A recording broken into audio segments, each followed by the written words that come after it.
Here in my sculpting studio, I will show the creation process of this wall-mounted sculpture. This is a pretty sizable, thick piece of California Buckeye Burl, mildly spalted. Customer had this, friend of mine had this for 35 years. Ditched the legs and kept the top and thought someday this would serve as a nice piece of art. I was awarded the commission, and today I will begin.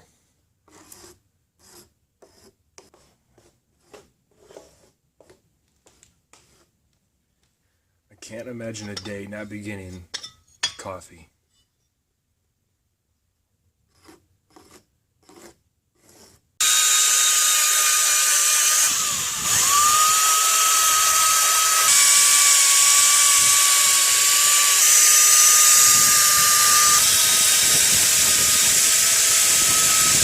At my last art show, I was exhibiting near Beer's Pottery. Pavine makes these really cool ceramic mugs. Check this thing out. It's all ceramic. Look at that.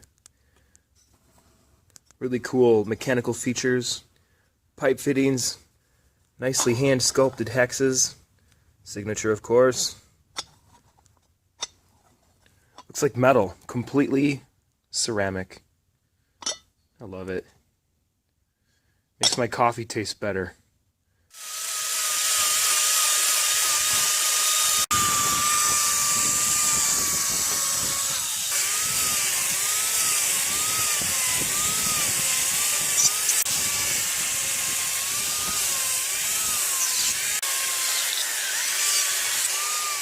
I'm not over this coffee cup yet. So he goes by the name Beer, beerspottery.com, and he's got a few different galleries here. Some really nice pottery he does, but you know what? My favorite. Let's go over here. The manly pottery. I love these objects. I love these shapes. Great sculptures, all handmade, all one of a kind. I used to do a lot of work in industry, even working on steam turbines quite a bit, and so I just immediately attracted to these cool sculptural shapes. Non-functional, but not the pieces are not actually cast or there's no molds used. They're entirely hand sculpted. So really creative engine designs, non-functional. Got some velocity stacks here and a distributor, little spark coil, turbo fan, emulating a V6 pancake or a flat six.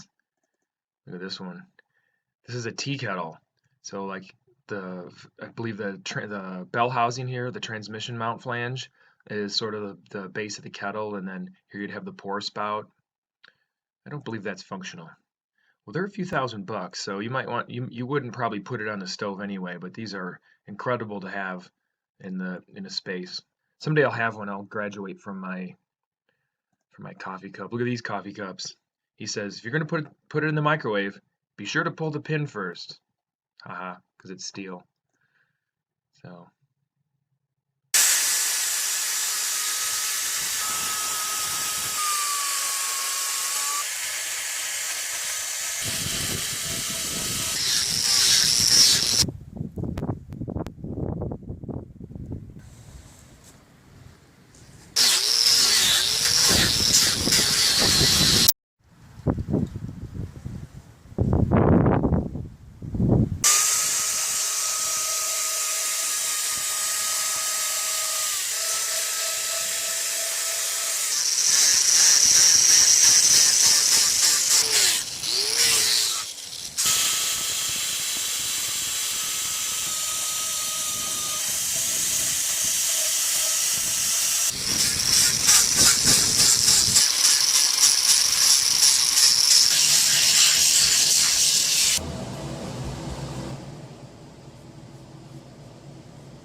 This is an automotive finishing tool used in an orbital sander.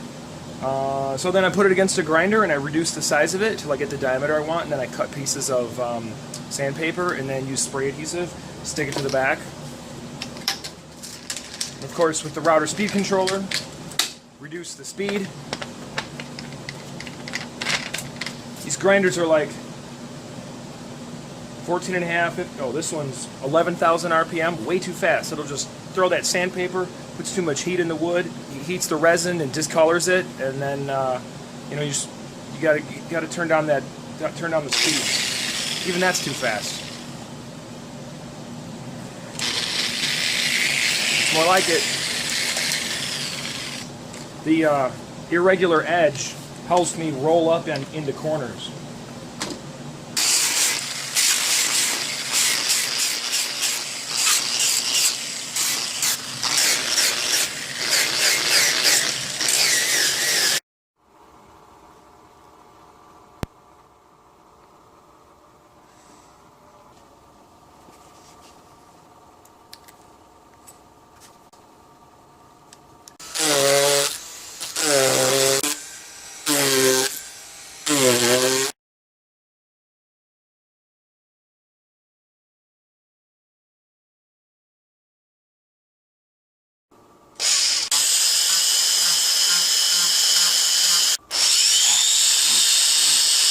With this sculpture here, there's lots of irregularities.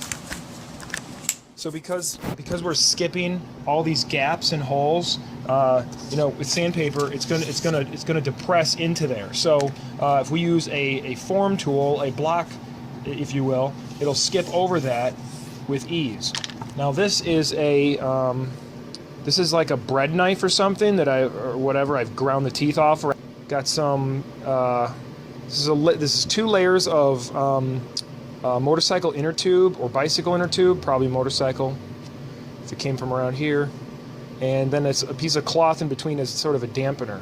So this has good flexure, helps me get around corners like this. If I sand this and sand up here, I end up with a nice sharp edge.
After about 2 days of sanding meticulously and then finishing with Minwax wipe-on polyurethane, the finished piece came out great. However, I do regret not having better final photographs. So here it is in its new owner's home, and it was hung on the wall, and it does have some lighting on it, but less than ideal.